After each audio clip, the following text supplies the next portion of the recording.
നാറ്റോയിൽ നിന്ന് സ്പെയിനിനെ എങ്ങനെയെങ്കിലും പുറത്താക്കണം.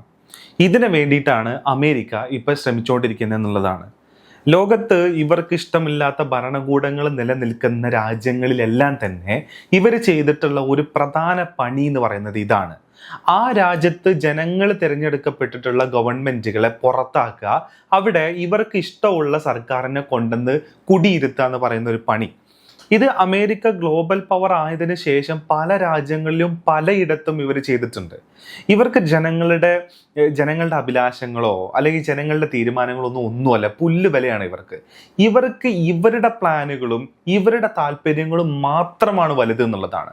അപ്പോൾ അങ്ങനെ ഇരിക്കുന്ന സാഹചര്യത്തിലാണ് ഇപ്പോൾ ഇറാൻ അമേരിക്ക വാർ നടന്നുകൊണ്ടിരിക്കുന്ന സമയത്ത് ആ വാറിൽ ഒരു കാരണവശാലും നാറ്റോ ഇടപെടില്ല, നാറ്റോയുടെ സഹായം ഉണ്ടാവില്ല എന്ന് പറഞ്ഞിരിക്കുന്നത്. അത് മാത്രമല്ല, അതിൽ കുറച്ചും കൂടെ കടുപ്പിച്ച് പറഞ്ഞത് സ്പെയിനും ഇറ്റലിയുമാണ്. സ്പെയിനിന്റെ കാര്യത്തിൽ വരികയാണെന്നുണ്ടെങ്കിൽ പെട്രോ സാഞ്ചസ് പറഞ്ഞേക്കുന്നത് സ്പെയിനിന്റെ മണ്ണിനെ ഒരു തരത്തിലും ഈ ഇറാൻ വാറിൽ യൂസ് ചെയ്യാൻ പറ്റത്തില്ല, ഞങ്ങളുടെ നാട്ടിൽ വിമാനങ്ങൾ ഇറക്കാൻ പറ്റത്തില്ല, റീഫ്യൂൽ ചെയ്യാൻ സമ്മതിക്കത്തില്ല, ഞങ്ങളുടെ ആകാശത്ത് കൂടെ പറക്കാനും സമ്മതിക്കത്തില്ല എന്ന് പറയുന്ന അതിശക്തമായ നിലപാട് സ്പെയിന് എടുത്തിട്ടുണ്ടായിരുന്നു. അപ്പോൾ ഈ ഒരു നിലപാടാണ് ബേസിക്കലി നാറ്റോനെ ഈ പറയുന്ന ഇറാൻ വാറിൽ ഇടപെടുന്നതിനെ തടഞ്ഞു നിർത്തുന്ന ഒരു കാര്യം. അപ്പൊ പെന്റഗണ് ഇതിൽ വന്നേക്കുന്ന പ്രധാനപ്പെട്ട പ്രശ്നം എന്ന് പറയുന്നത് 3 അക്ഷരങ്ങളാണ്: ABO, ആക്സസ്, ബേസ് ആൻഡ് ഓവർഫ്ലൈറ്റ്.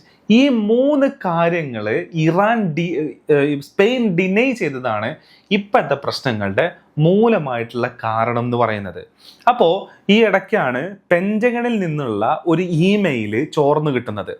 അത് എനിക്ക് തോന്നുന്നു നമ്മുടെ റോയിട്ടേഴ്സ് ആണ് അത് റിപ്പോർട്ട് ചെയ്തതെന്നാണ് ഞാൻ മനസ്സിലാക്കുന്നത്. പെന്റഗണിൽ നിന്നുള്ള ഒരു ഇമെയിൽ ചോർന്നു കിട്ടുകയാണ്. നാറ്റോനെ പണിഷ് ചെയ്യാനുള്ള ഏകദേശം 10 നിർദ്ദേശങ്ങൾ അടങ്ങുന്ന ഒരു ഇമെയിലാണ് ചോർന്നു കിട്ടിയേക്കുന്നത്. ആ ഇമെയിലുള്ള പ്രധാന പോയിന്റുകളിൽ ഒന്നെന്ന് പറയുന്നത് നാറ്റോയിൽ നിന്നും സ്പെയിനിനെ പുറത്താക്കുക എന്നുള്ളതാണ്. പക്ഷേ നോർത്ത് അറ്റ്ലാന്റിക് ട്രീറ്റി പ്രകാരം അല്ലെങ്കിൽ നാറ്റോന്റെ ബൈലോയിൽ എവിടെയും ഒരു രാജ്യത്തിനെ പുറത്താക്കാനുള്ള പ്രൊവിഷൻ ഇല്ല എന്നുള്ളതും കൂടെ കാണണം നമ്മൾ. ഒരു രാജ്യത്തിന് സ്വമേധയാ വേണമെന്നുണ്ടെങ്കിൽ നാറ്റോയിൽ നിന്നും അംഗത്വം റദ്ദാക്കി പോവാം. അതല്ലാണ്ട് നാറ്റോ രാജ്യങ്ങൾക്ക് എല്ലാവർക്കും കൂടെ തീരുമാനിച്ചിട്ട് സ്പെയിനിനെ പുറത്താക്കാൻ പറ്റത്തില്ല എന്നുള്ളതാണ്. അപ്പൊ ഇങ്ങനൊരു പ്രശ്നം കൂടെ നിലനിൽക്കുന്നുണ്ട്.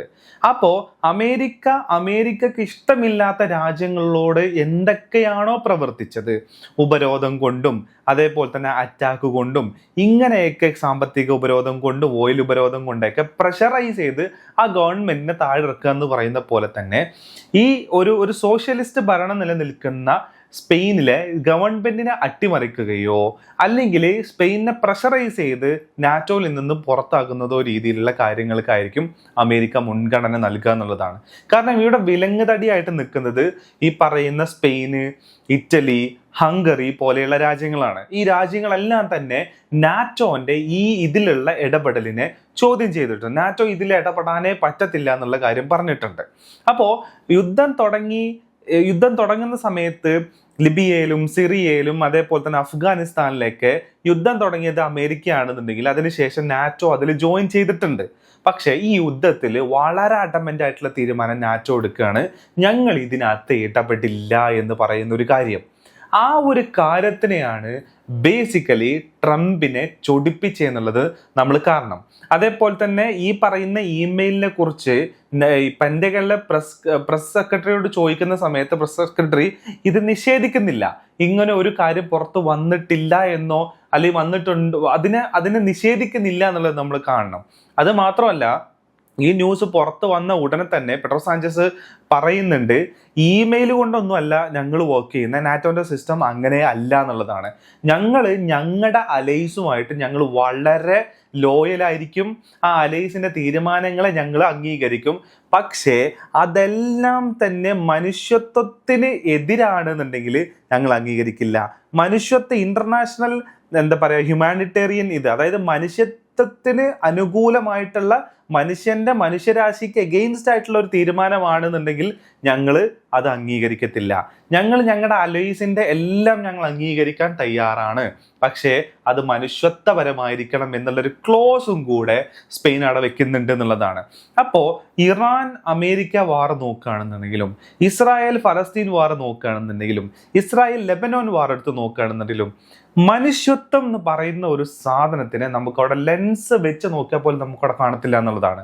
ഒരു മനുഷ്യരോടും പ്രവർത്തിക്കാൻ പാടില്ലാത്ത രീതിയിൽ, ലോകത്തിലെ ഒരു നാഗരികതയോടും പെരുമാറാൻ പാടില്ലാത്ത രീതിയിലുള്ള ഗുണ്ടായിസാണ് ശരിക്ക് അമേരിക്ക ഇവിടെ ചെയ്തുകൊണ്ടിരിക്കുന്നത് എന്നുള്ളതാണ്. അവർക്ക് ഇഷ്ടമില്ലാത്ത രാജ്യങ്ങൾക്ക് എണ്ണ കൊടുക്കുന്നില്ല, അവർക്ക് ഇഷ്ടമില്ലാത്ത രാജ്യങ്ങൾക്ക് മേലെ അവർ എന്താ പറയുക, സാമ്പത്തിക ഉപരോധം ഏർപ്പെടുത്തുന്നു, അവരുടെ തുറമുഖങ്ങൾ ഉപരോധിക്കുന്നു. ക്യൂബ അതിനൊരു ബെസ്റ്റ് എക്സാമ്പിൾ ആയിട്ട് നമ്മൾ കാണണം. അവർക്കില്ലാത്ത രാജ്യങ്ങളിലുള്ള പ്രസിഡന്റുമാരെ അവർ കടത്തിക്കൊണ്ടുവരുന്നു, എന്നിട്ട് അവിടെ വേറൊരു പ്രസിഡന്റിനെ അവിടെ കുടിയിരുത്തുന്നു. ഈ രീതിയിലുള്ള കാടത്തപരമായിട്ടുള്ള കാര്യങ്ങളാണ് അമേരിക്ക ഇന്ന് ലോകത്ത് ചെയ്തുകൊണ്ടിരിക്കുന്നത് എന്നുള്ളതാണ്.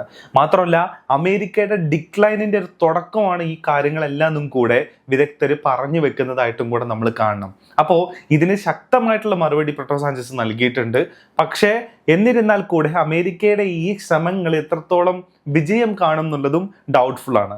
അതായത് നേരത്തെ പറഞ്ഞ പോലെ നോർത്ത് അറ്റ്ലാന്റിക് ട്രീറ്റിയിൽ ഒപ്പുവെച്ചിട്ടുള്ള ഒരു രാജ്യത്തിന് സ്വമേധയാ പുറത്തു പോകാൻ പറ്റും, അല്ലാതെ രാജ്യങ്ങൾ കൂടെ തീരുമാനിച്ചിട്ട് വേറെ രാജ്യത്തിനെ പുറത്താക്കാനുള്ള ക്ലോസ് ഇവരുടെ നിയമത്തിൽ ഇല്ല എന്നുള്ളതും കൂടെ നമ്മൾ കാണണം എന്നുള്ളതാണ്.